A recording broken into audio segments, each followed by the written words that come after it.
Welcome back to the 2024 Halloween Spooktacular. Today I'm going to be talking about a movie from 2010. It's not a franchise movie, surprisingly, but it is, I guess you could consider a reboot of a franchise, The Wolfman, starring Benicio del Toro, Emily Blunt, Anthony Hopkins, and Hugo Weaving. I think that this movie's okay. I don't think it's like fantastic or anything. It's definitely better than the 5.8 rating on IMDb or the 43 out of 100 score on Metacritic. I find a lot of enjoyment in this movie, but I don't think the story or the characters are all that compelling. There are parts of the story that are compelling. There are parts of the story that I like. Like, for instance, Benicio del Toro's character, Lawrence, plays an American man who has to go back to his estate in London because his brother died, and then he gets bitten by a werewolf, and then he turns into a werewolf. It's just everything that really comes after.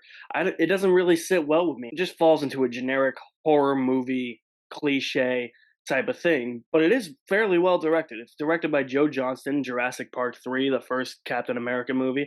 The guy knows how to direct an action scene, and I'm having a grand old time during the action in this movie. One of my favorite sequences is towards the middle where Benicio actually does turn into the werewolf. It takes place in like a forest, and he's running through the forest, he's killing everybody. And then it also proves that this movie has some pretty good kills because in the same scene, a guard gets stuck in a trench, and then he's trying to shoot at Benicio del Toro with silver bullets, but he's out of bullets, and then Benicio, as a werewolf, just comes up and slaps his head right off. There's some really good kills like that, and there's a lot of energy and a lot of fluid action in the action set pieces themselves. Not a single set piece here in this movie feels the same. It feels like they're trying to do something different with the action set pieces at any opportunity they get. I will say, though, I think the most disappointing one, though, is you eventually find out that Anthony Hopkins' character is also a werewolf. So the final fight between him and Benicio del Toro, it was very lackluster, but everything after with Hugo Weaving, I think is really good. And Hugo Weaving in this movie is like the most cliched bad guy you will ever see, but he plays bad guy really, really well. This is also proof, too, that I think horror movies do get discounted when it comes to Academy Award nominations. This won an Oscar for makeup and hairstyling. This is proof to the Academy that horror movies should be treated the same. If there's passion put behind them, yeah, definitely give nominations and awards to horror movies.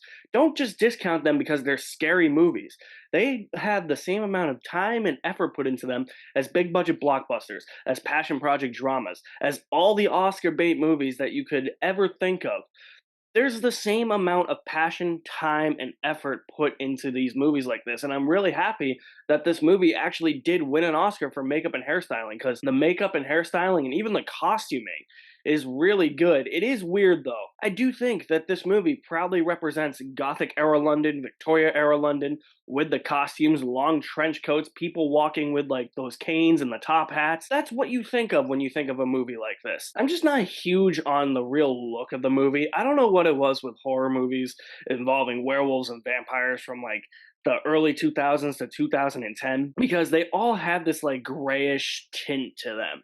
And this movie is the clear definition of a movie that has a grayish tint to it. And after a while, it just gets distracting. It just feels like it's so desaturated in gray and blue colors that it just feels so dreary after a while. But maybe that's the point, because it is a werewolf movie. And it is supposed to be like, okay, like times are getting dark here. Times are getting dreary.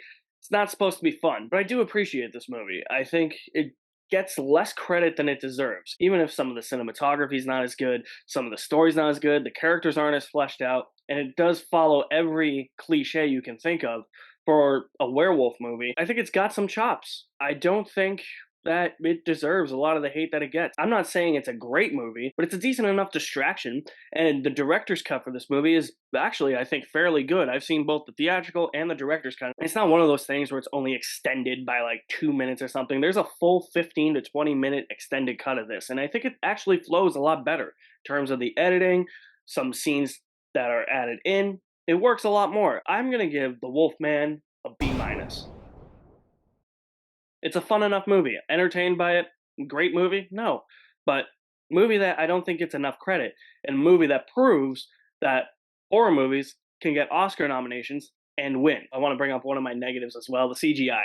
CGI is awful in this movie. When they're fully transformed, the makeup is great. When they're transforming, it looks awful. So, yeah, I forgot to mention that.